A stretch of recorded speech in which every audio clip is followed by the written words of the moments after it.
Hello my dear students, welcome to NS Educare.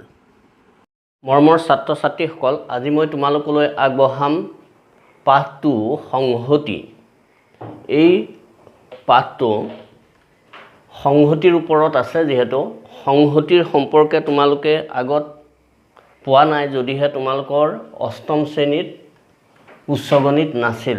উচ্চ গণিত যিসকলৰ 8ত পায় তেওঁলোকে হয়তো পাইছে, কিন্তু যিসকলে 8ত পোৱা নাই তেওঁলোকৰ কাৰণে ই নতুন হ'ব। গতিকে ধাৰণাটো লোৱাৰ চেষ্টা কৰিবা তোমালোকে। সংহতি কি, সংহতি সম্পৰ্কে জানিবলগীয়া কিছু কথা আমি আলোচনা কৰিম। গতিকে প্ৰথম সংহতি। সংহতি কাক বোলে? সংহতি হৈছে কিছুমান সুনিৰ্দিষ্ট বস্তুৰ সংগ্ৰহ বা থোপ। গতিকে সংহতি কি? কিছুমান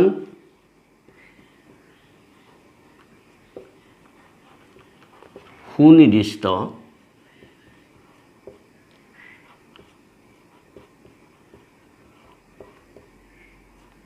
বস্তুৰ সংগ্ৰহ বা থোপ। কিছুমান সুনিৰ্দিষ্ট বস্তুৰ সংগ্ৰহ বা থোপক সংহতি বোলে। লগতে মনত ৰাখিবা সংহতিৰ মৌল কি? সংহতি এটাত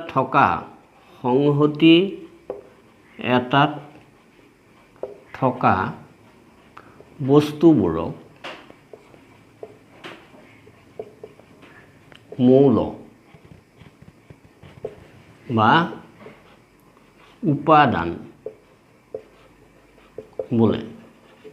অৰ্থাৎ সংহতিটোৰ মৌল বা উপাদান বুলি কোৱা হয়। ইয়াতে কেইটামান শব্দৰ ওপৰত আমি গুৰুত্ব দিব লাগিব। সুনিৰ্দিষ্ট বস্তুৰ সংগ্ৰহ। সুনিৰ্দিষ্ট বস্তু মানে কি? যে সংগ্ৰহটোত বা থোপটোত থকা বস্তুসমূহক আমি জানিব লাগিব। উদাহৰণ নৱম শ্ৰেণীৰ ছাত্ৰ ছাত্ৰীৰ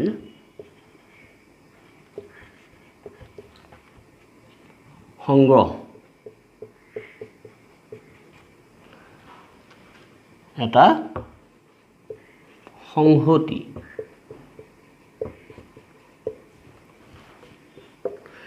আন এটা উদাহৰণ 10তকৈ সৰু স্বাভাৱিক সংখ্যাৰ থোপ। ইও এটা সংহতি। এনেধৰণৰ বহুত উদাহৰণ আছে। 3 নম্বৰ যুগ্ম সংখ্যাৰ সংগ্ৰহ। এইবোৰ হৈছে একোটা সংহতি, কিয়নো এইবোৰক আমি জানো 10তকৈ সৰু স্বাভাৱিক সংখ্যা বুলিলে আমি জানো যে 1 2 3 4 5 6 7 8 9 10লৈকে।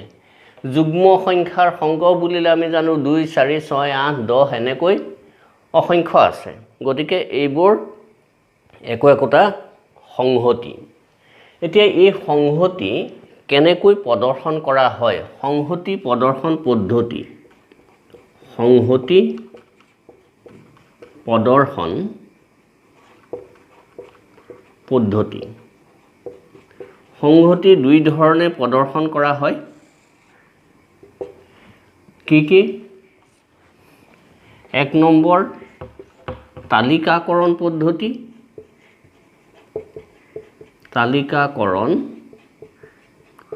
পদ্ধতি। দ্বিতীয়তে বিধি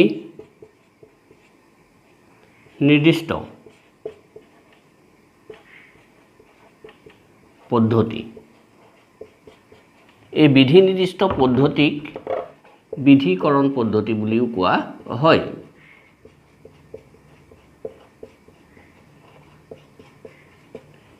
ইংৰাজীত তালিকাকৰণ পদ্ধতি কোৱা হয় টেবুলেশ্যন মেথড আৰু বিধি নিৰ্দিষ্ট পদ্ধতি বা বিধিকৰণ পদ্ধতিক কোৱা হয় ৰুল মেথড। এতিয়া তালিকাকৰণ পদ্ধতিত কেনেকৈ আমি মৌলসমূহক দেখুৱাম। তালিকাকৰণ পদ্ধতিত মৌলসমূহক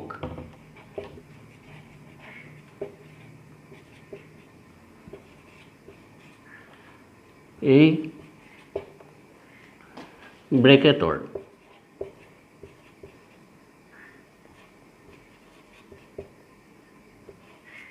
ভিতৰত লিখি এই ব্ৰেকেটটো কোৱা হয় ধনুবন্ধনী। এই ব্ৰেকেটৰ ভিতৰত লিখি কমা চিনেৰে পৃথক কৰি দেখুওৱা হয়। কমা চিনেৰে পৃথক কৰি দেখুওৱা হয়। যেনে 1 2 3 4 5 এটা সংহতি। ইয়াত তালিকাকৰণ পদ্ধতিত আমি এনেধৰণে মৌলসমূহ ধনুবন্ধনীৰ ভিতৰত লিখি কমা চিনেৰে পৃথক কৰি দেখুৱাইছোঁ। বিধিকৰণ পদ্ধতি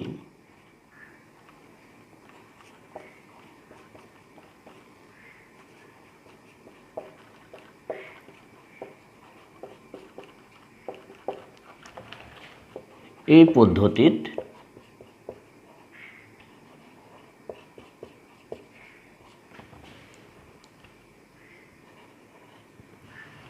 মৌলসমূহৰ পৰিৱৰ্তে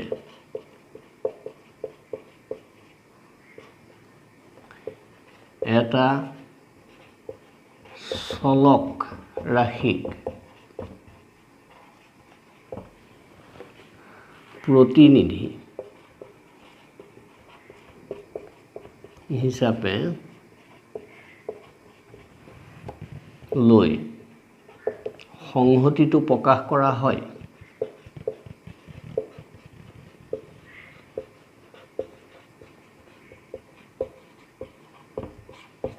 যেনে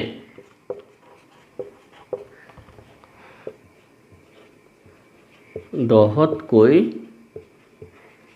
সৰু স্বাভাৱিক সংখ্যাৰ সংহতি। ইয়াক আমি এনেধৰণে লিখিব পাৰোঁ x, যাতে x এটা স্বাভাৱিক সংখ্যা x <= 10 এনেধৰণে প্ৰকাশ কৰা হয়। সংহতিৰ প্ৰকাৰ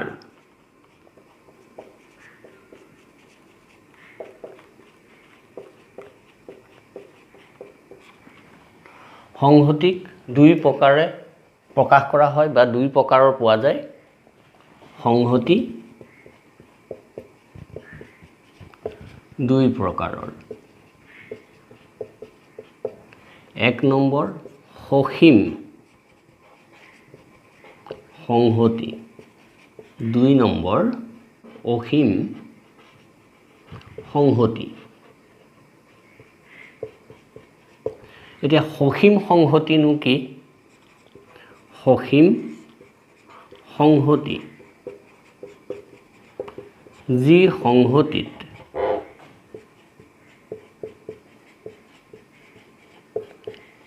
মৌলৰ সংখ্যা সীমিত,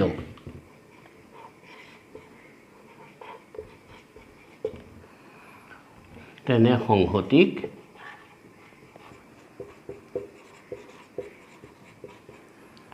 সসীম সংহতি বোলে।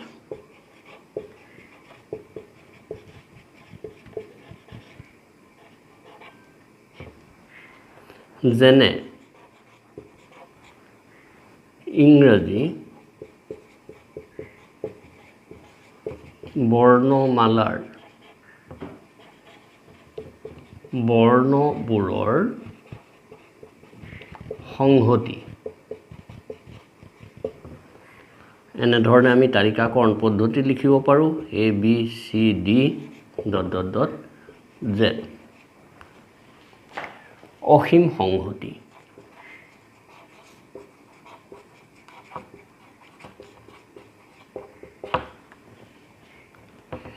যি সংহতিত মৌলৰ সংখ্যা অসীম অৰ্থাৎ গণনা কৰি শেষ কৰিব নোৱাৰি। শেষ কৰিব নোৱাৰি। তেনে সংহতিক অসীম সংহতি বোলে।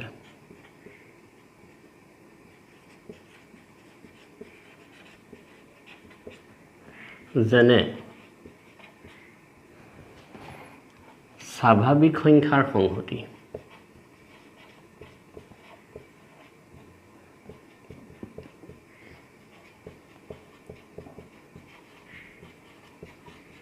কাৰণ স্বাভাৱিক সংখ্যা আমি গণনা কৰি শেষ কৰিব নোৱাৰোঁ, সেয়েহে ই এটা অসীম সংহতি।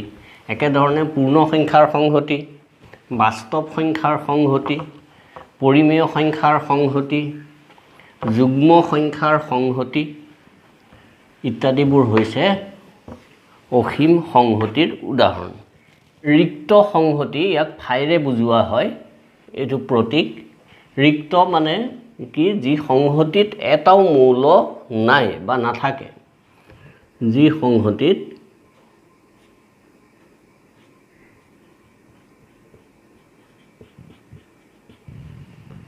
এটাও মৌল নাথাকে, তেনে সংহতিক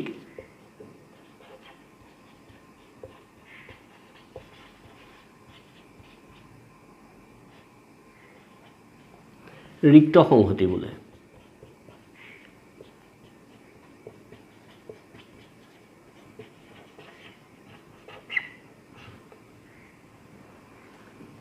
যেনে একতকৈ সৰু স্বাভাৱিক সংখ্যাৰ সংহতি।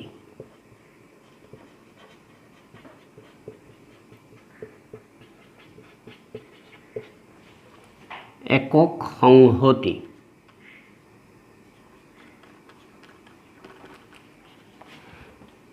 যি সংহতিত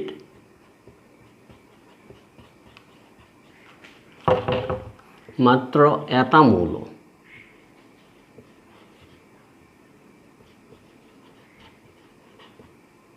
থাকে,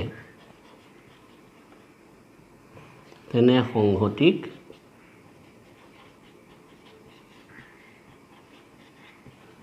একক সংহতি বোলে।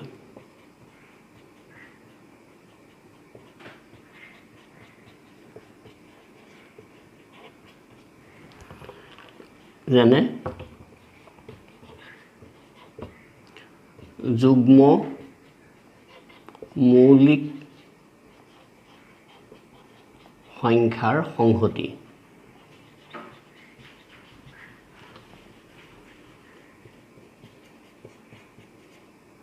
এক তালিকাকৰণ পদ্ধতিত এনেকৈ লিখিব পাৰি। এইবাৰ চোৱা উপসংহতি আৰু অধিসংহতি। উপসংহতি, যদি A আৰু B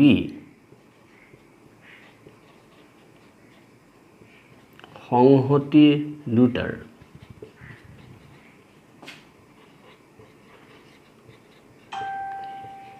এৰ প্ৰতিটো মৌল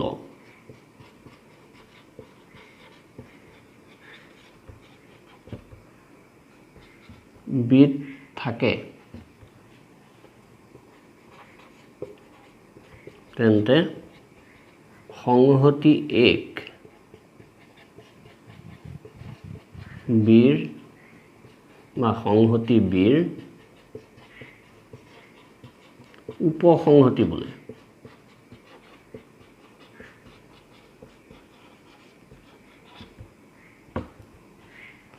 ইয়াক এ উপসংহতি বি প্ৰতীকেৰে প্ৰকাশ কৰা হয়।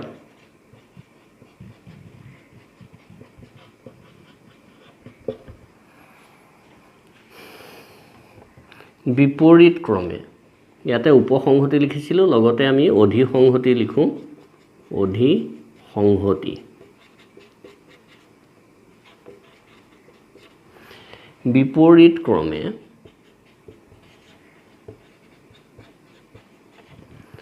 বিসংহতিক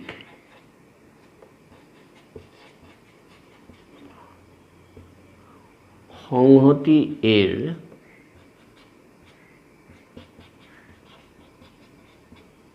অধিসংহতি বোলে।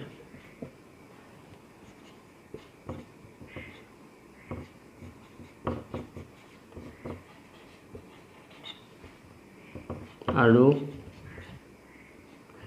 ইয়াক বি অধিসংহতি এৰে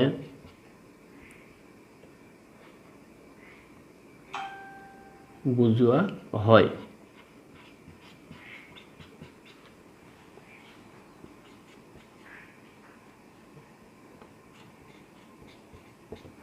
এতিয়া আমি এটা উদাহৰণ লওঁ উপসংহতি অধিসংহতিৰ কাৰণে।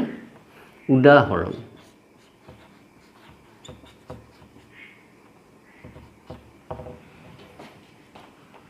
A ইকুৱেল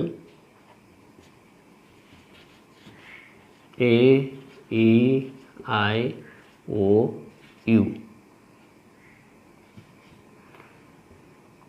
বা অন্য সংহতিও আমি ল'ব পাৰোঁ। এইকেইটা ইংৰাজী বৰ্ণমালাৰ ভাৱেলৰ সংহতিটো লিখিলোঁ আৰু বিটো আমি ল'লোঁ ইংৰাজী বৰ্ণমালাৰ আটাইবোৰ বৰ্ণৰ সংহতি।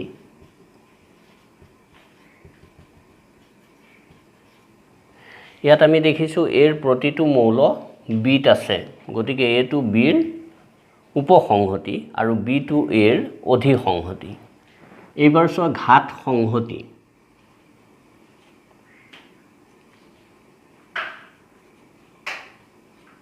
ইংৰাজীত কোৱা হয় পাৱাৰ ছেট, সেইকাৰণে ইয়াক পিৰে বুজোৱা হয়। এতিয়া আমি উপসংহতিৰ কথা পালোঁ। যদি এই সংহতিৰ উপসংহতিবিলাকক লৈ বা উপসংহতিবোৰক লৈ আমি এটা নতুন সংহতি গঠন কৰোঁ, তেনেহ'লে সেই সংহতিটোক কোৱা হ'ব এৰ ঘাত সংহতি। সংহতি এৰ আটাইবোৰ উপসংহতিক মৌল হিচাপে লৈ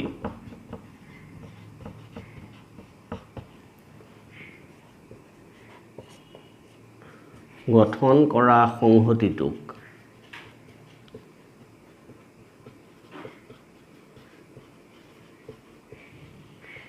এৰ ঘাত সংহতি বোলে।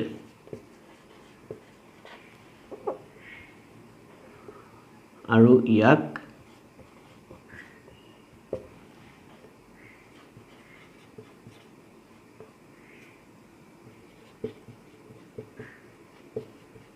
পি এৰে বুজোৱা হয়।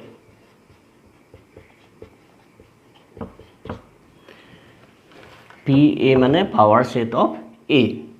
এতিয়া আমি এটা উদাহৰণ লওঁ। উদাহৰণ A ইকুৱেল এটা সহজ উদাহৰণ ল'লোঁ ধৰি ল'লোঁ যে এ সংহতিত এ বি চি এই তিনিটা বৰ্ণৰ এটা সংহতি এতিয়া ইয়াৰ ঘাত সংহতি পি এ ইজুকুৱেল এটা কথা মনত ৰাখিবা প্ৰত্যেক সংহতিয়েই নিজৰ উপসংহতি আৰু ৰিক্ত সংহতি হৈছে প্ৰত্যেক সংহতিৰে উপসংহতি গতিকে ইয়াত কি থাকিব এইটোৱে কি বুজায় ৰিক্ত সংহতি এৰ এটা উপসংহতি এটা মৌল থকা উপসংহতি হৈছে এই তিনিটা এইটো এটা এৰ উপসংহতি এইটো এটা এৰ উপসংহতি এইটো এটা এৰ উপসংহতি এইবাৰ দুটা মৌল থকা উপসংহতিবোৰ হ'ল এইবোৰ A B B C A C সংহতিটো নিজেই ইয়াৰ উপসংহতি গতিকে আমি কেইটা পালোঁ এটা দুটা তিনিটা চাৰিটা পাঁচটা ছটা সাতটা আঠটা এত আছিল তিনিটা মৌল আৰু ইয়াৰ ঘাত সংহতিটোত পালোঁ আমি আঠটা মৌল এই সংহতিটোত থকা ঘাত সংহতিত থকা বা এই সংহতিত থকা মৌলৰ সংখ্যাকে সংহতিৰ ঘাত বুলি কোৱা হয় গতিকে সংহতিৰ ঘাত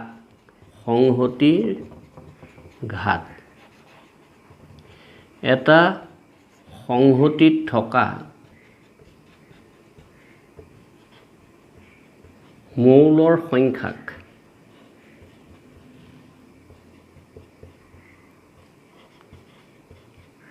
সংহতিটোৰ ঘাত বোলে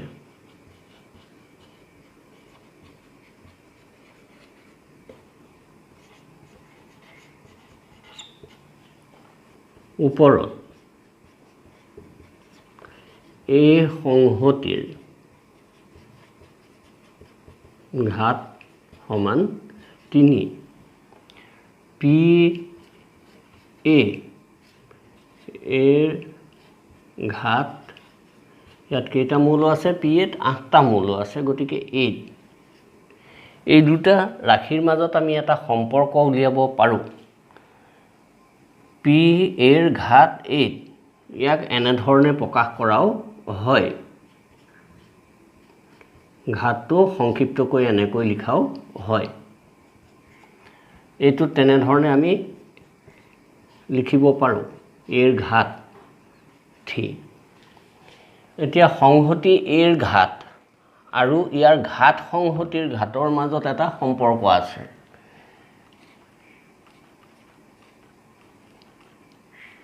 অৰ্থাৎ ঘাত সংহতিৰ ঘাত সমান আমি কি পাম 2 টু দি পাৱাৰ এই সংহতিৰ ঘাত উদাহৰণ হিচাপে এটোত যদি আমি চাওঁ এই সংহতিৰ ঘাত সমান আমি 3 পাইছো আৰু পি এ অৰ্থাৎ ঘাত সংহতিৰ এৰ ঘাত সংহতিৰ ঘাত সমান 8 পাইছো ইজুকেল আমি পাওঁ 2 টু দি পাৱাৰ 3 ইজুকেল আমি এনেধৰণে লিখিব পাৰোঁ ছাত্ৰ-ছাত্ৰীসকল মই আজি ইমানতে ভিডিঅটো সামৰিছোঁ আজি মাত্ৰ সংহতি সম্পৰ্কীয় আমি জানিবলগীয়া কিছু কথা আলোচনা কৰিলোঁ পৰৱৰ্তী ভিডিঅ'ত তোমালোকলৈ মই অনুশীলনীৰ প্ৰশ্ন উত্তৰ আগবঢ়াম গতিকে তোমালোকে যিটো ভিডিঅ' দিছোঁ সেইটো ভাল ধৰণে চাবা আৰু কথাখিনি বুজি ল'বা তেতিয়াহে অনুশীলনী প্ৰশ্ন কৰাত সহজ হ'ব